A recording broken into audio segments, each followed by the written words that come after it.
E aí, tudo bem? Bem-vindo de volta ao Reafogado. Tivemos uma pequena pausa na frequência de uploads do canal aí, por motivos que eu já mencionei em vídeos anteriores, mas o que importa é que a gente tá de volta para mais um episódio na série de partidas instrutivas. Eu já joguei uma partida de 15 minutos, mais 10 segundos de incremento no chess.com, contra um oponente de mais ou menos 1060 de rating. Com essa partida a gente finalmente superou a marca dos 1100 de rating, agora temos 1121. E vamos lá, vamos ver então como foi. Eu acho que foi uma partida bastante instrutiva, de uma natureza um pouco mais fechada do que a gente já viu em algumas partidas mais recentes dessa série, né? Nas anteriores foi mais comum que a gente chegasse a posições abertas. Eu acho que essa é a primeira que a partida prosseguiu por um tempo razoável numa posição fechada, e aí vai ser legal aprender um pouco com esse tipo de posição também. Então vamos lá, a gente tá de brancas aqui, o oponente de pretas tem, como eu falei, 1061. Eu abri com E4 e ela jogou C6 aqui. Então essa é a defesa Caro-Kann, é uma das opções mais populares contra E4, é uma abertura muito boa, muito teórica e sólida, e tem bastante maneiras diferentes de você jogar ela, né? Tem várias possibilidades, várias variantes que o preto escolhe, que te permite bastante flexibilidade em meio que adequar a abertura ao seu estilo. E isso é bastante legal. Essa foi a primeira abertura que eu joguei de pretas, né? A primeira defesa que eu aprendi contra E4 foi essa. Hoje em dia eu jogo mais E5, mas mesmo assim essa abertura tem um lugar especial no meu coração. Então vamos lá, vamos ver em que variante a gente entrou. Eu continuei da maneira mais comum, basicamente o único lance aqui, que é D4, né, tomando o centro, aproveitando a oportunidade que o preto permitiu, já que ele não tá jogando E5, e agora o preto joga D5, né, que é o lance correto. O lance C6 vem com a ideia de preparar mesmo, depois de C6 ele quer jogar D5, e esse peão em C6 vai dar suporte. Então com isso a gente já entra numa estrutura bastante clássica aqui, e tem algumas possibilidades diferentes de continuação. Eu poderia jogar, por exemplo, E5 aqui, que é a variante do avanço, que ele continua comumente com bispo F5, tentando tirar o bispo da cadeia para depois jogar E6. Eu também posso tomar, né, em vez de jogar E5, tomar em D5 aqui, depois de C D5 talvez continuar na variante das trocas mesmo, ou até jogar um ataque Panov, né, que é uma outra linha um pouco mais agressiva que continua com C4 aqui. A linha clássica, porém, não é nenhum desses dois lances, né, a variante do avanço e das trocas aqui são um pouco menos populares do que a linha clássica que continua com cavalo C3, com a ideia bastante simples de dar suporte para o peão E4 que foi desafiado, né. Então com esse lance a gente está só desenvolvendo uma peça, dando suporte para o nosso centro, não tem como ser um lance ruim se ele segue tantos princípios assim da abertura. E aqui o lance mais comum para o preto é capturar esse peão em E4, depois de D por E4, cavalo por E4, seguir talvez com bispo F5. Também existem outras possibilidades aqui, dá para jogar cavalo D7, que seria a variante Karpov, né? A ideia desse lance é para preparar cavalo para F6, para que depois de a gente tomar ele possa tomar de volta com esse cavalo aqui. Mas o nosso oponente já me surpreendeu aqui, ele jogou um lance que eu nunca tinha visto. Depois de cavalo para C3, ele jogou cavalo F6, colocando mais pressão aqui. Pelo que eu vi depois na minha breve análise pós-partida, esse lance até existe, é bastante curioso, e o lance mais comum de brancas nessa posição é F3 aqui, só dando suporte para o peão E4, que não foi o que eu joguei. Eu decidi tentar transpor a posição para algo um pouco mais familiar para mim, e eu joguei E5 aqui. E a minha ideia é que a gente vai entrar numa posição bastante similar à variante do avanço, só que ela vai estar com um cavalo meio estranho, e aí eu não fico tão perdido em termos de saber o que fazer na abertura, né, já que a estrutura em si eu já sou familiar, porque eu também jogo a variante do avanço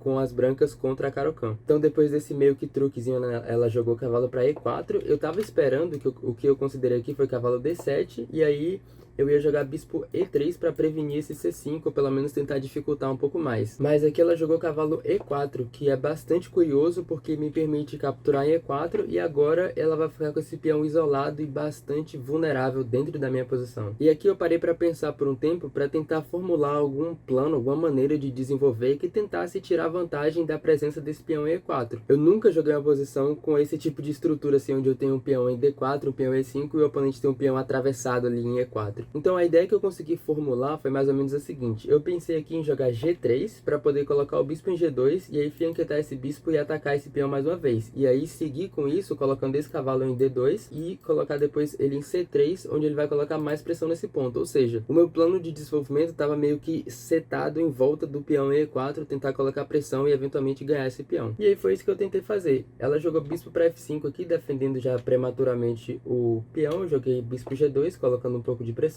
Seguiu E6 aqui, né, para desenvolver esse bispo, agora que esse aqui já saiu da cadeia, e eu joguei cavalo E2, com o meu plano. Eu quero jogar cavalo C3 aqui, e aí argumentar que esse peão vai ficar indefensável. Então ela jogou um lance interessante aqui, bispo B4 cheque. E aqui eu já tenho que tomar uma decisão que vai influenciar a natureza do restante da posição, do restante da partida. Eu tava considerando os três lances possíveis aqui que são razoáveis, né? Também dá pra jogar dama D2, mas não faz o menor sentido. Os 3 lances razoáveis aqui seriam C3, ou bloquear com o bispo, ou bloquear com o cavalo. C3 foi a primeira coisa que me veio à mente, porque é um lance bastante temático, né? Já defende o peão E4, força esse bispo a voltar. Só que eu não quis jogar isso porque meio que ia contra o meu plano prévio de colocar o cavalo em C3. Então eu pensei, se eu jogar C3 aqui, eu não vou conseguir colocar o cavalo lá, e aí esse cavalo vai ficar meio fora de jogo. Eu não tô tendo uma ideia muito boa de onde colocar ele, se não em C3. Então eu meio que descartei esse lance. Aí eu passei a considerar bispo D2 ou cavalo para C3. Bispo D2 aqui vem com uma ideia bastante interessante de meio que tentar transformar a posição de um jeito que pode ser vantajoso, porque é o seguinte, a gente está tentando instigar essa troca, na qual depois de a gente trocar os bispos escuros, a gente vai tentar reconstruir nos quadrados escuros, colocando essa cadeia de peões aqui, e aí esse monte de peões escuros defendendo os quadrados escuros vão meio que substituir pela falta do bispo. Essa era uma possibilidade, mas no final eu acabei decidindo jogar com o cavalo C3 mesmo, porque me pareceu mais consistente. E aí o meu argumento também seria o de tentar instigar ele a ceder o par de bispos agora, porque por enquanto eu não posso tomar o peão em E4 enquanto ele ainda está cravando o cavalo de C3 ao meu rei aqui. Esse cavalo não pode ser movido, então ele de fato não está atacando esse peão. Mas eu quero tentar tirar esse bispo daí, talvez fazer o roque para tirar o rei e aí sim estar ameaçando capturar em E4, ou jogar A3 e aí tentar instigar ele a tomar o meu cavalo com o bispo e ceder o par de bispos. Então essa era a minha ideia. Eu joguei cavalo para C3. Ela jogou roque aqui, eu joguei A3, como eu estava falando, eu quero instigar ela a tomar, e aí vai ceder o par de bispos, vai me dar um peão em C3, que beleza, é um peão dobrado, mas ele é útil no sentido de que defende o peão em D4, e a coluna B vai abrir, e aí talvez eu possa até procurar contra-jogo com a torre na coluna B semi-aberta. Então essa era a minha ideia, só que ela jogou bispo para A5 aqui, né, negando essa troca e tentando manter a cravada. Então eu fiz o roque, e agora eu falo, beleza, eu tô realmente ameaçando capturar em E4, você vai tomar, ou você vai ceder o peão de qualquer forma, né, então ela decidiu tomar aqui em C3, finalmente, depois de BC3 a gente tem aquela transformação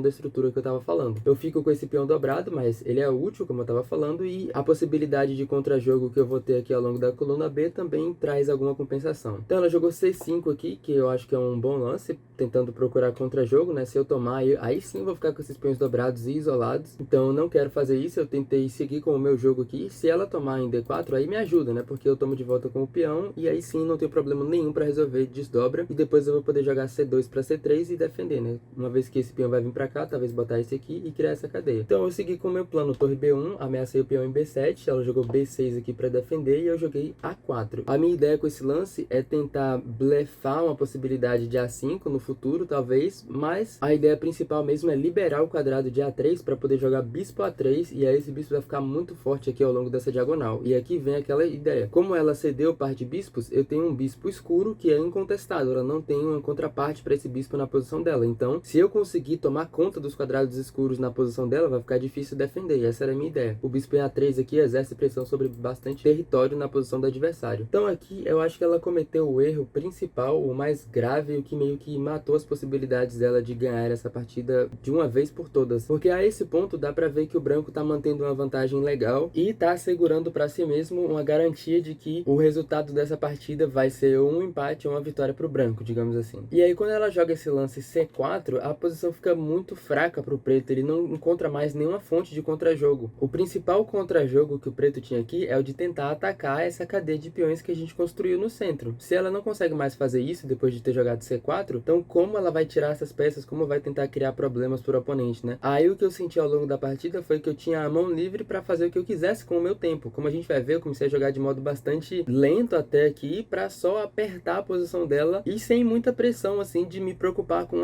qual vai ser o contra-jogo que ela vai ter, porque eu tinha basicamente todo o tempo do mundo para fazer o que eu quisesse, porque o preto não tem nada para atacar ou para criar aqui. Então eu comecei a colocar pressão, eu joguei torre para E1, agora eu tô atacando o peão E4 mais uma vez. A gente vai ver que eu tô colocando pressão nesse peão, mas vai demorar um tempo até que eu capture ele, porque eu não tenho pressa, porque ela não tá ameaçando defender o peão. Então enquanto esse aí for um alvo, ele é meio que um ponto fraco permanente dentro da minha posição, e eu posso decidir capturar quando eu achar mais conveniente. Então ela jogou cavalo para C6 aqui, não tem mesmo nenhuma maneira de defender. Eu não tomei imediatamente, eu priorizei melhorar as minhas peças, eu joguei bispo A3, como eu tava falando, com o tempo na torre de F8, ela jogou torre 8 para salvar, e eu melhorei o bispo ainda mais jogando bispo D6. E aqui a gente vê aquilo que eu tava falando mais cedo, né? O fato de ela ter cedido aquele bispo escuro pelo meu cavalo tá cobrando taxas agora, porque eu tenho um bispo no meio da posição dela em D6, bastante forte e centralizado, e que é incontestado aí. Ela jogou H6 aqui, é meio que difícil encontrar um lance produtivo pro preto, não tem muito o que criar. A única possibilidade, assim, de talvez tentar melhorar alguma peça seria jogar torre C8, mas o que essa torre tá fazendo aqui atrás do peão? Ou então um cavalo para A5, né? Mas o que esse cavalo tá fazendo aqui também? Esse quadrado tá defendido, esse quadrado tá ocupado. É disso que eu tô falando, não tem contra-jogo pro preto aqui. Então ela jogou H6, eu joguei dama E2, colocando mais pressão aqui, melhorando um pouco a dama, né? Conectando as torres. Ela jogou dama para G5, eu não tenho muita ideia do que isso faz. E aqui eu já posso capturar o peão em C4, eu achei, né? Então eu joguei dama por C4, ganhando o primeiro peão. Esse aqui continua no área em E4, então provavelmente a gente vai ficar com 2 peões a mais daqui a pouco. Ela jogou cavalo para A5, atacando a dama, né? Porque o cavalo tava no ar, então eu voltei a dama.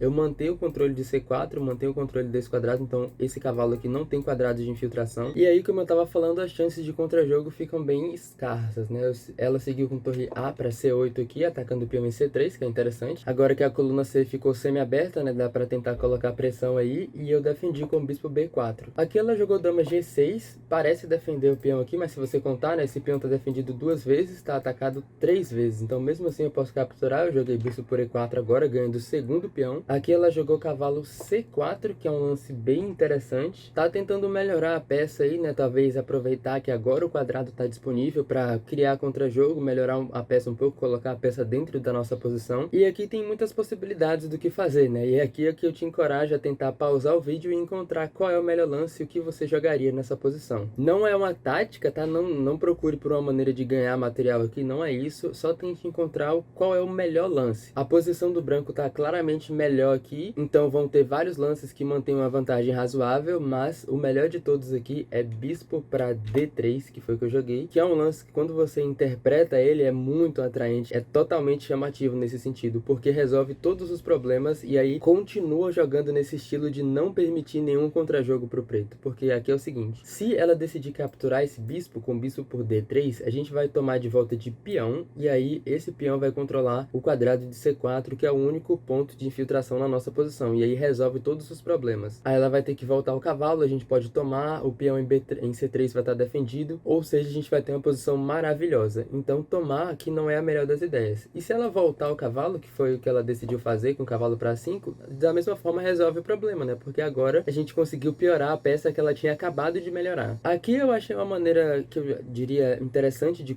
converter essa posição, não é a mais eficiente, talvez haja algo ainda mais simples ou ainda melhor, mas eu decidi jogar bispo para A6 aqui, que é bastante simples, né? A ideia é que depois de bispo por C2, que foi o que ela jogou, eu tô jogando torre B2, atacando esse bispo aqui, e aí eu tô com um ataque no bispo e um ataque nessa torre, então ela vai ter que ceder agora a qualidade, né? E aí o que acaba acontecendo é o seguinte, eu tinha 2 peões a mais, agora eu devolvi os 2 peões, porque ela toma em C2 e depois toma em A4, mas em troca eu ganho a qualidade tomando em C8, então eu converti de 2 peões a mais para uma qualidade a mais. E no processo eu também me livrei do meu peão dobrado em C2. Então essa foi a maneira curiosa que eu estava falando. A nossa vantagem aqui continua bastante vitoriosa. Aqui eu joguei bispo por A5, simplificando ainda mais a posição, já que a gente tem material a mais e no final das contas, né, o preto vai ficar com esses peões dobrados aqui e depois seguir com dama para A6. Agora eu quero tentar infiltrar a posição e ganhar mais material, né? Tô atacando essa torre e tô atacando o peão em A5, não dá para defender os dois ao mesmo tempo. Ela jogou torre A8 aqui, que é meio estranho. Eu tava esperando